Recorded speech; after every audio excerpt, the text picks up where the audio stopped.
우리가 눈으로 보는 세상이 과연 전부일까요?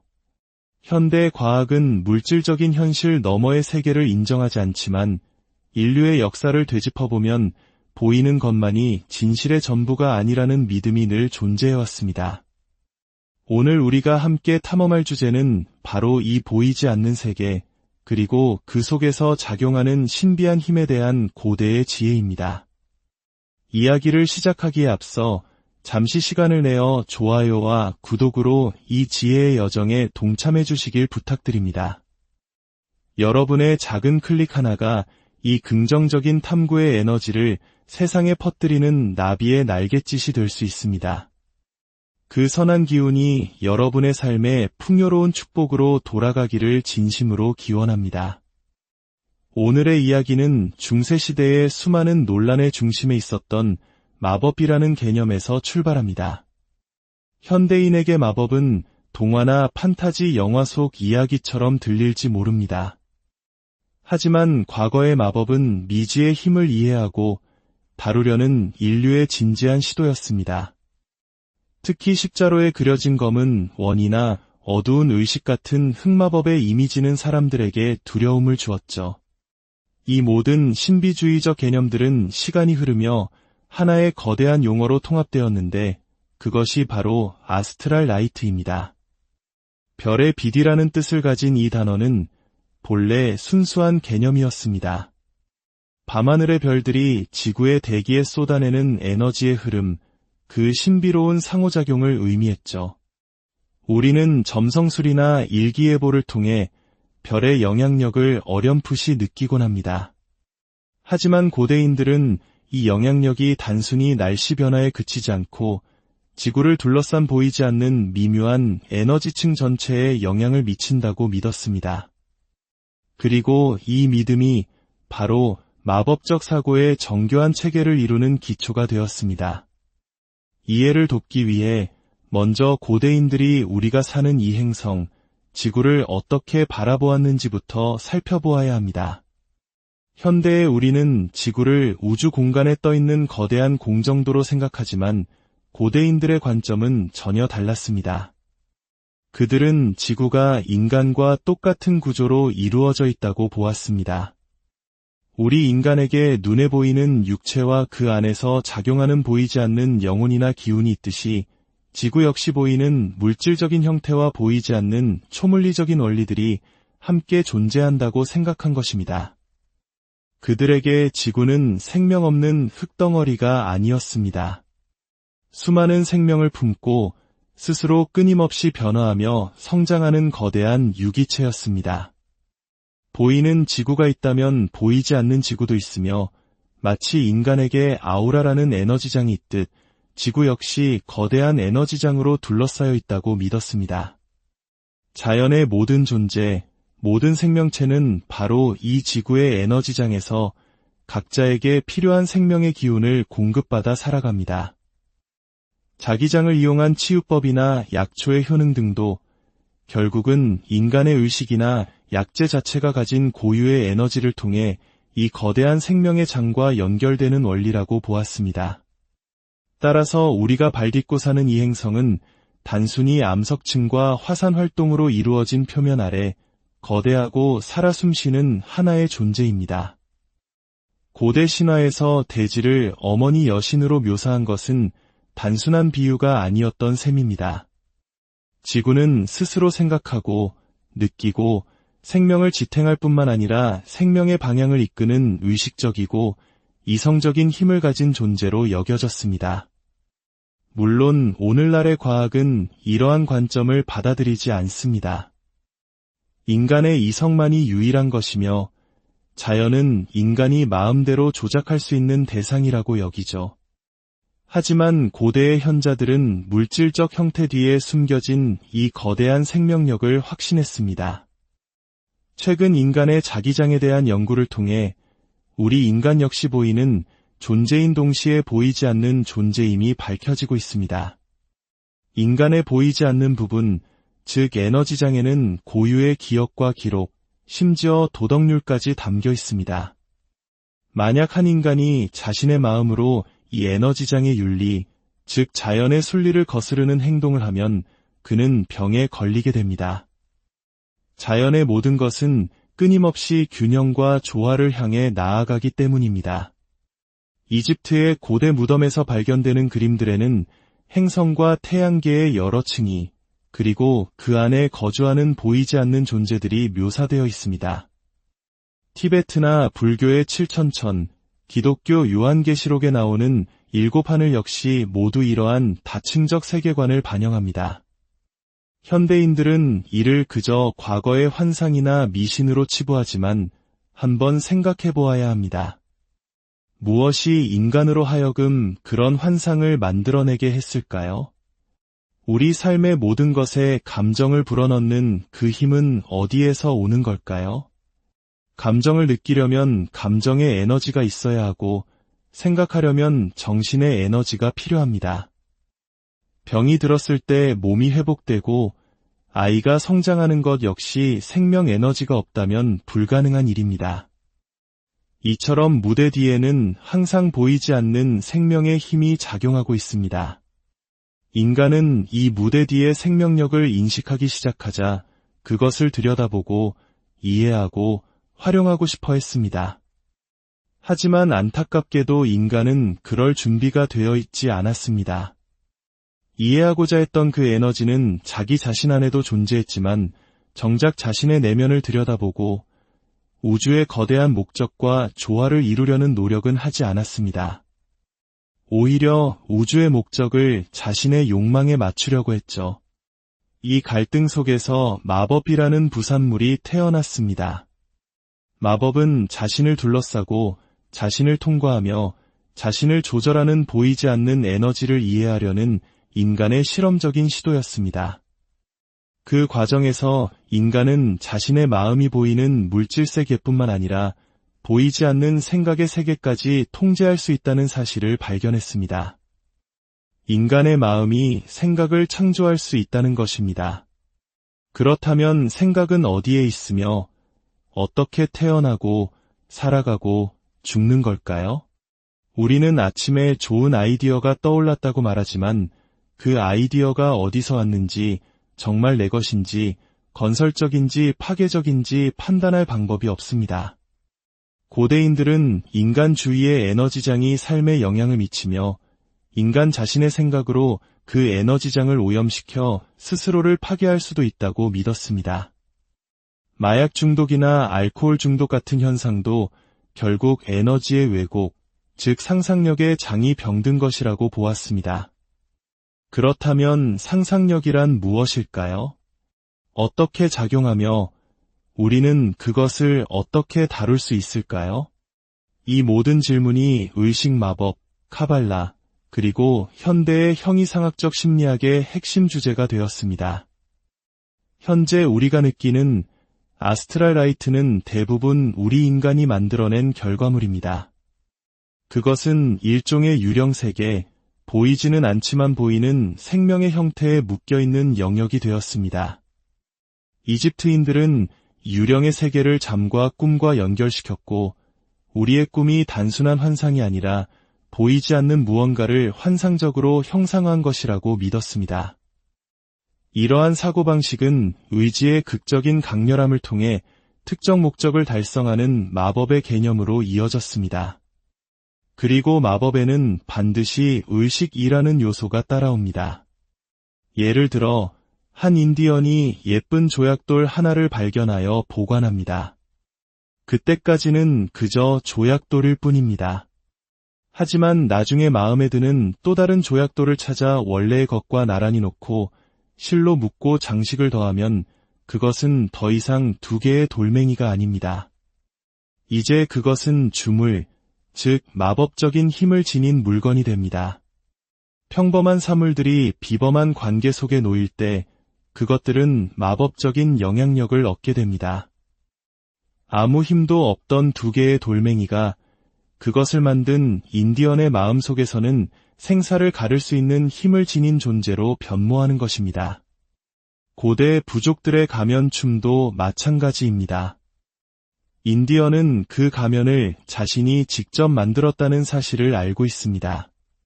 가면을 쓰고 있는 동안에도 여전히 자기 자신이라는 것도 압니다.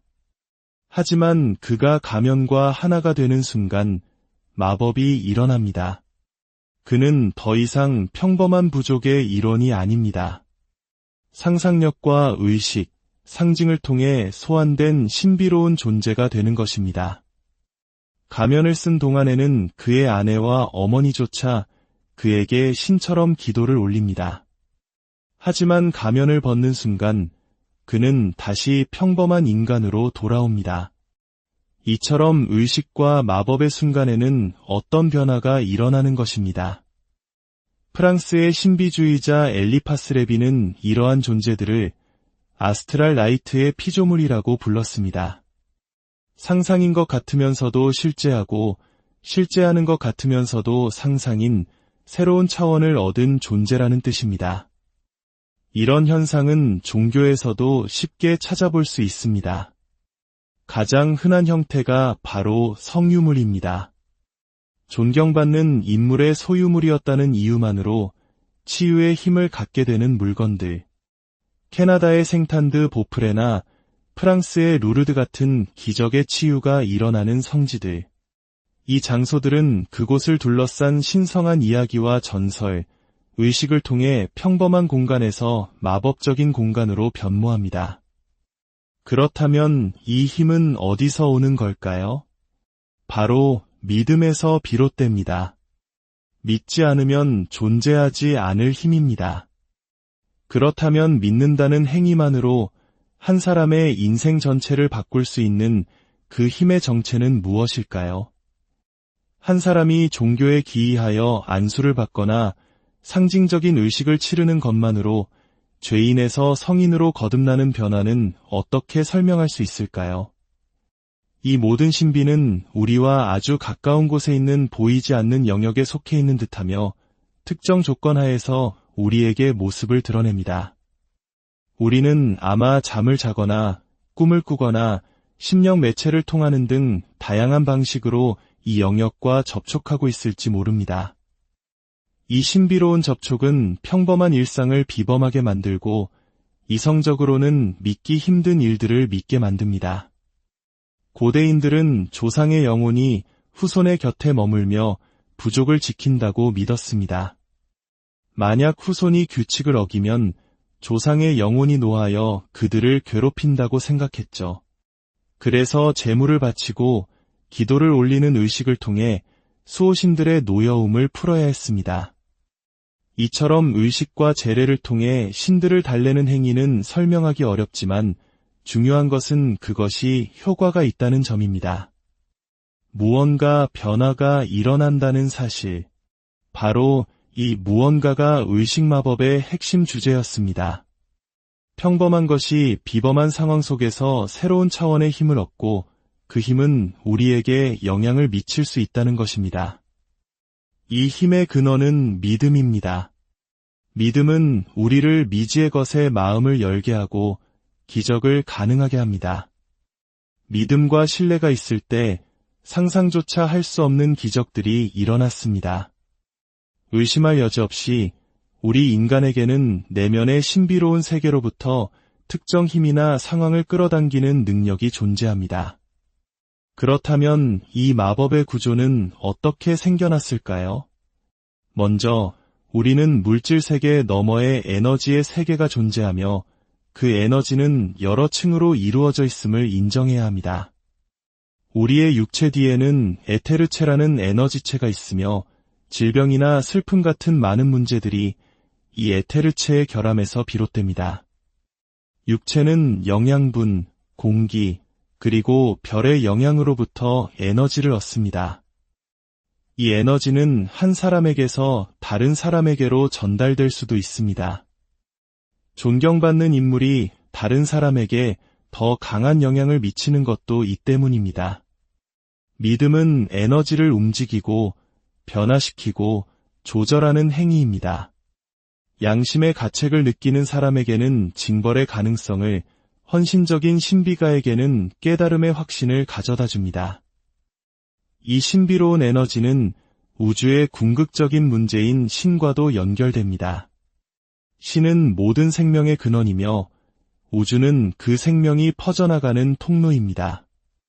보이지 않는 곳에 거대한 에너지의 동맥 시스템이 존재하며 한 줄기의 에너지는 나무를, 다른 줄기는 꽃을 먹여 살립니다.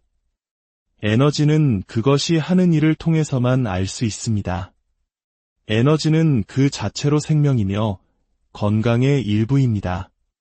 우리 몸의 가장 작은 세포에도 우리가 생각하고 걷는 힘에도 에너지가 깃들어 있습니다.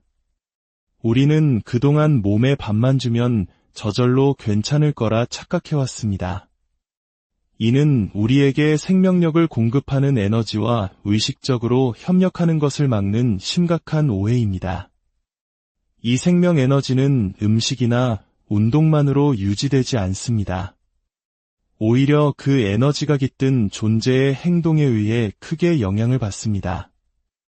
이 우주적 에너지는 말에서부터 가장 작은 곤충에 이르기까지 모든 생명체에 깃들어 있으며 각 존재의 필요에 정확히 맞춰져 있습니다.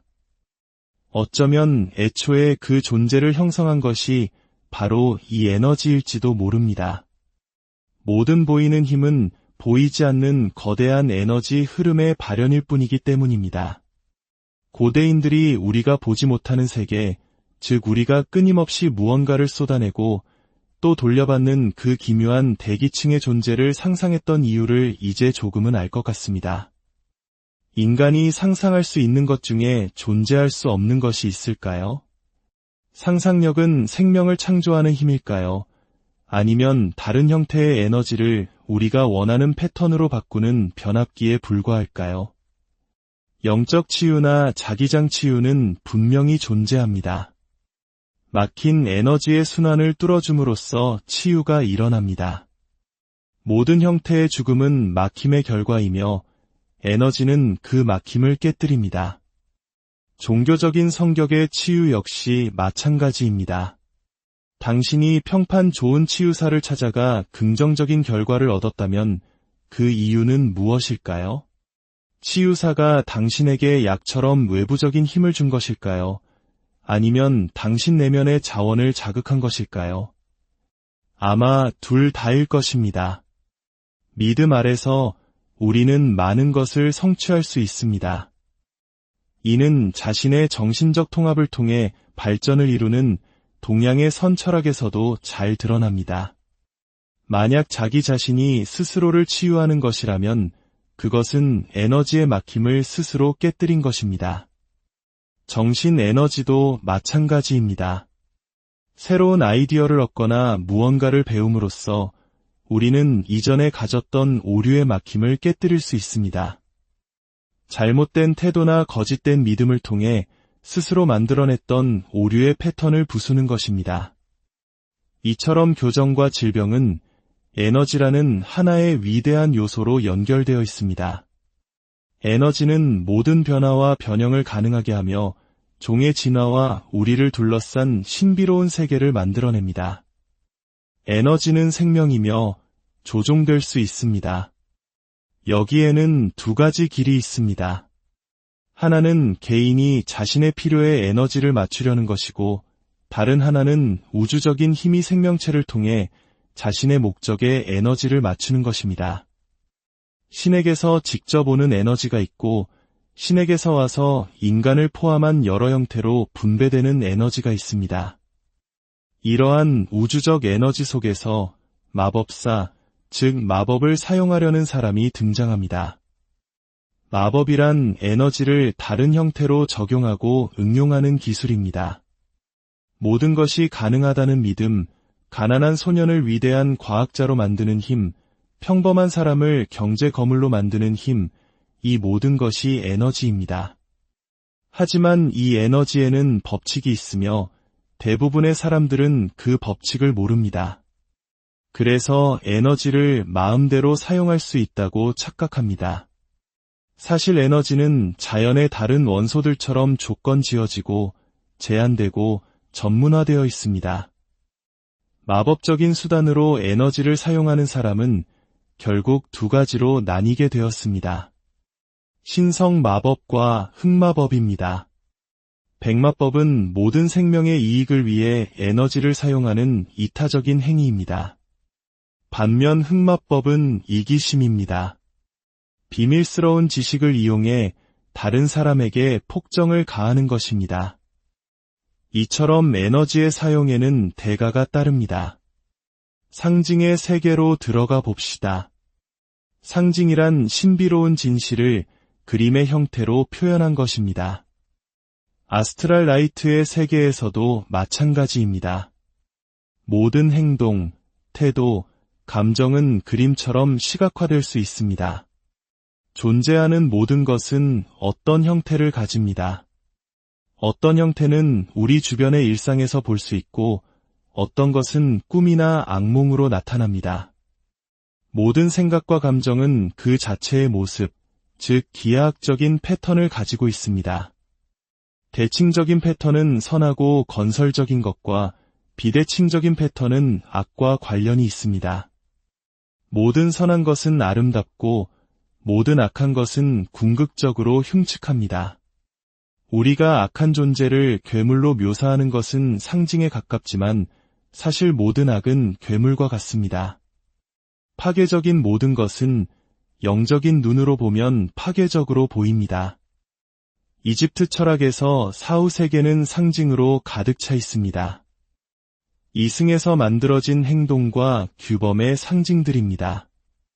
죽음의 순간 개인의 유령은 이승에서의 모습이 아니라 자신의 진정한 본성의 모습을 띠게 됩니다.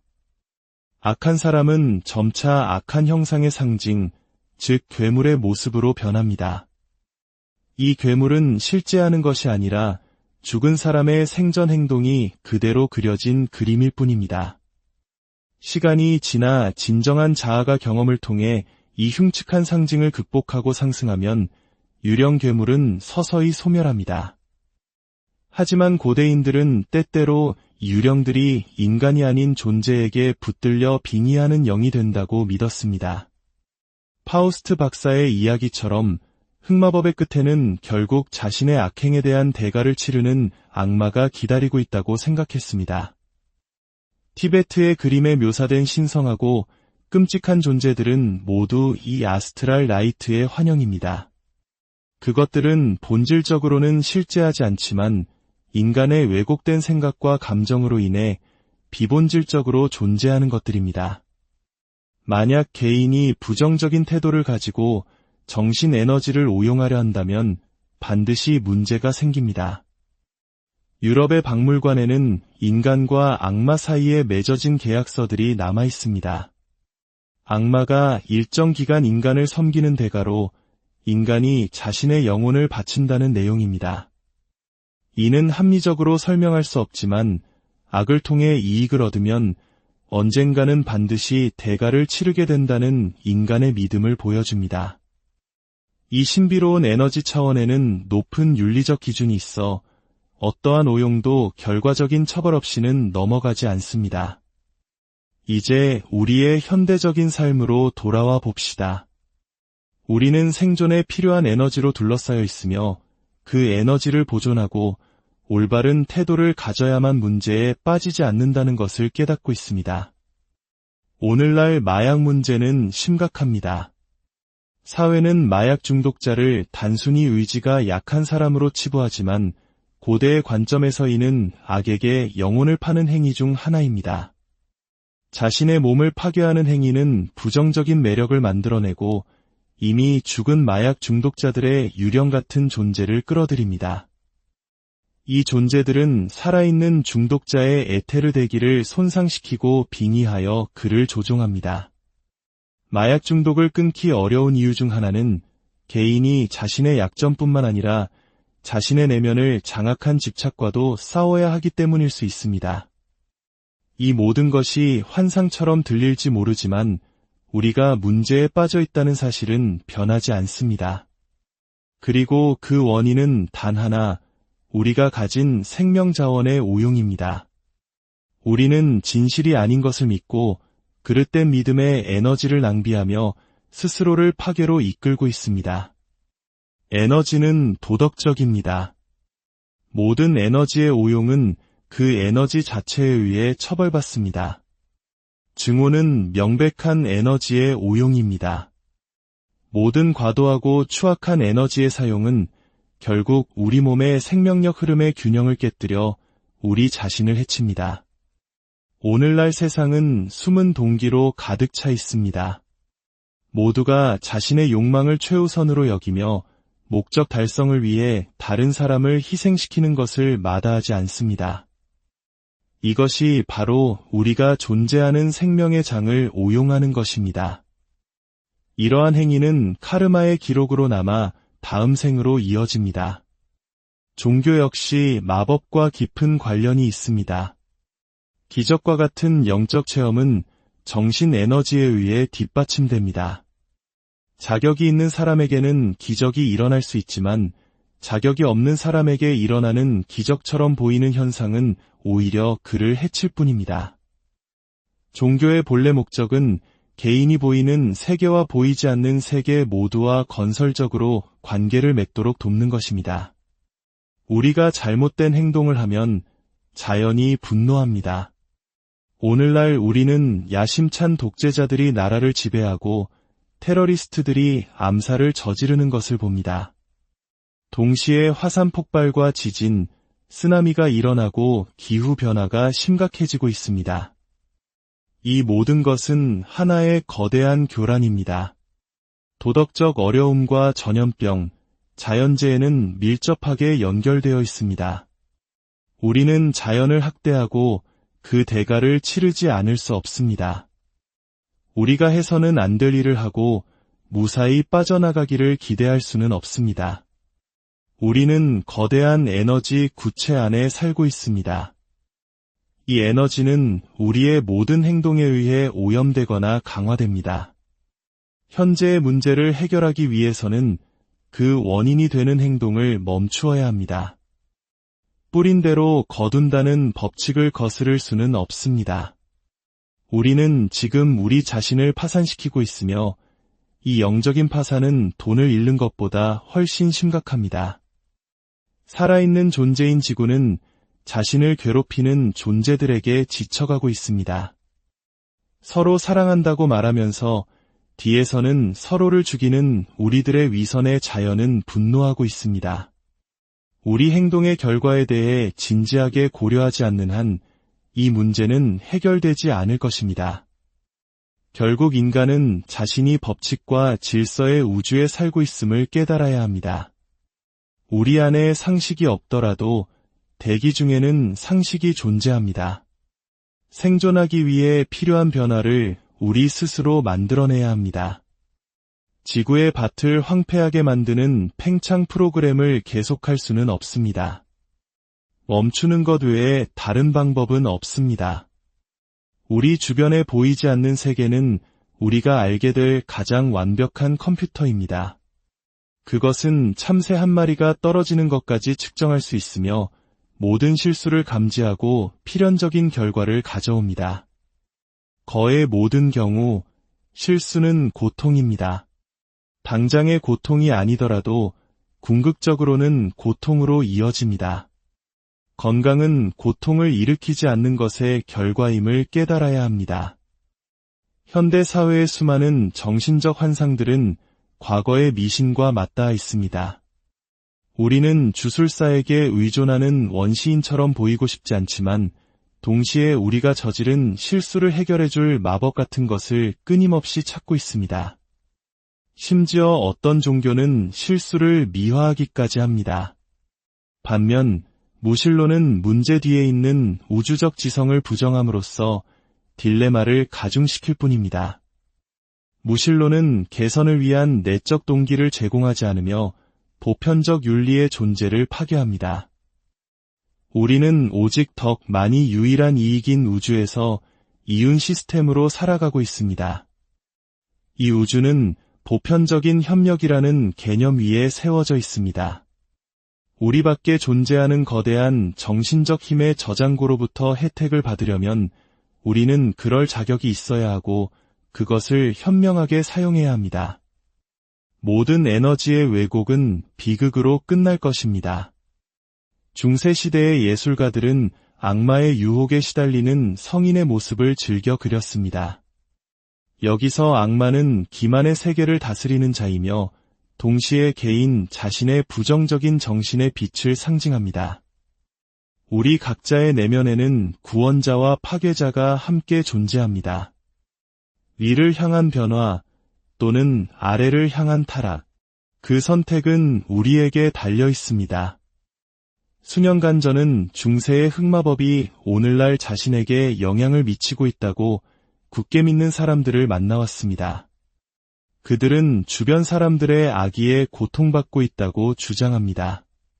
그들은 아스트랄 라이트가 만들어낸 환상, 즉 자신이 믿는 것이 진실이 되어버리는 환상에 사로잡혀 있습니다. 잘못된 믿음을 가졌다면 그것을 바로잡아야 합니다. 하지만 문제에 깊이 빠진 사람은 자신의 고통에 대한 확신이 너무나 강해서 다른 사람의 조언이 들리지 않습니다. 그들에게 악마는 자신의 잘못된 에너지 사용의 결과라는 진실을 말해줄 수 없습니다. 신경증은 흑마법사가 되기 바로 전 단계이며 히스테리는 이미 아스트랄 라이트의 마법에 가까이 다가간 상태입니다. 이 모든 것은 개인이 스스로 만들어낸 것입니다. 그리고 인류 전체의 실수들은 에너지장의 어려움의 지층을 만듭니다. 물리적인 쓰레기가 행성을 오염시키듯 심리적인 쓰레기는 아스트랄 라이트, 즉 형이상학적 에너지장을 오염시킵니다. 망상을 계속 먹여 살리면 그것은 점점 더 강해질 것입니다. 물론 상상력은 건설적인 힘으로서 매우 아름다운 것입니다. 위대한 예술과 음악, 고귀한 삶, 더 나은 삶에 대한 꿈을 우리에게 선사했습니다. 하지만 이 상상력이 시들해지면 위대한 음악은 끔찍한 소음으로 변하고 위대한 문학은 더 이상 존중받지 못하게 됩니다. 오늘날 우리가 목격하는 모든 분야의 퇴폐는 일종의 감염과 같습니다. 그것은 우리가 살아가는데 필요한 생명 에너지를 공급하는 에너지장 자체를 고갈시킵니다. 그리스도가 십자가에 못 박힌 후 지옥으로 내려가 잃어버린 영혼들을 해방시켰다는 이야기가 있습니다. 동양에서도 부처가 지하 세계로 내려가 고통받는 이들을 구원했다는 가르침이 있습니다. 이는 진정한 종교가 궁극적인 지옥을 믿지 않는다는 것을 보여줍니다.